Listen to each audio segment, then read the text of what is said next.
السلام علیکم ورحمۃ اللہ وبرکاتہ۔ اعوذ باللہ من الشیطان الرجیم، بسم اللہ الرحمن الرحیم۔ فرضیت الزکوٰۃ، زکوٰۃ کی فرضیت۔ زکوٰۃ ادا کرنا اسلام کے 5 بنیادی فرائض میں سے ایک فرض ہے۔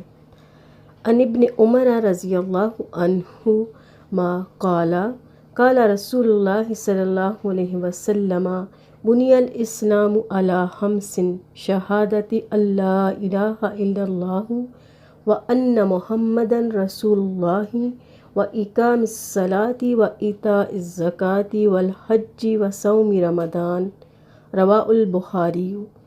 حضرت عبداللہ بن عمر رضی اللہ عنہما کہتے ہیں، رسول اللہ صلی اللہ علیہ وسلم نے فرمایا، اسلام کی بنیاد 5 چیزوں پر ہے۔ اس بات کی شہادت دینا کہ اللہ کے سوا کوئی معبود نہیں اور محمد صلی اللہ علیہ وسلم اللہ تعالیٰ کے رسول ہیں، نماز قائم کرنا، زکوٰۃ ادا کرنا، حج اور رمضان کے روزے رکھنا۔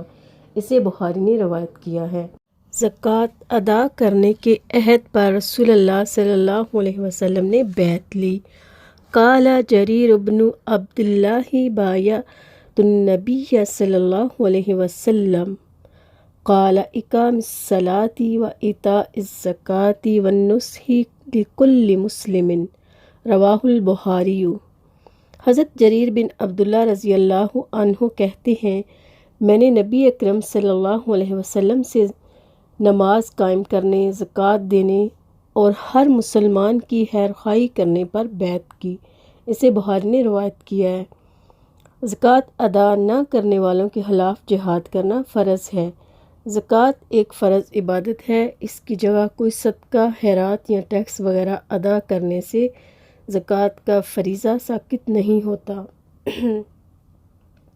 ٹیکس اصل میں کسی حکومت کو دیا جاتا ہے، پھر وہ اسے اپنے طریقے سے لوگوں کی فلاح و بہبود کے لیے استعمال کرتے ہیں، اگرچہ زکوٰۃ ٹیکس سے الگ چیز ہے، کیونکہ یہ اسلامی عبادت ہے۔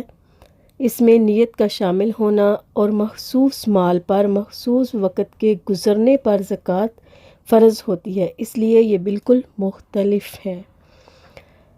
اسی طرح حضرت ابو ہریرہ رضی اللہ عنہ فرماتے ہیں کہ جب رسول اکرم صلی اللہ علیہ وسلم کی وفات ہوئی اور حضرت ابو بکر صدیق رضی اللہ عنہ خلیفہ ہوئے تو عرب کے کچھ لوگ کافر ہو گئے اور زکوٰۃ بیت المال میں جمع کرانے سے انکار کر دیا۔ حضرت عمر رضی اللہ عنہ نے کہا، کیا آپ لوگوں سے کیوں کر جہاد کریں گے، حالانکہ رسول اکرم صلی اللہ علیہ وسلم نے فرمایا ہے کہ مجھے لوگوں سے اس وقت تک لڑنے کا حکم ہے جب تک وہ لا الہ الا اللہ نہ کہیں۔ جب یہ کہنے لگیں تو انہوں نے اپنے مال اور اپنی جانیں مجھ سے بچا لیں، مگر حق کے ساتھ، اور ان کا حساب اللہ تعالیٰ کے ذمہ ہوگا۔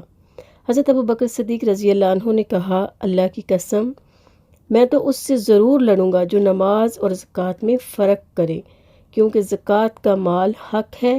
واللہ اگر یہ لوگ ایک بکری کا بچہ بھی جو رسول اللہ صلی اللہ علیہ وسلم کو دیا کرتے تھے مجھے نہ دیں گے تو میں ان سے ضرور لڑائی کروں گا۔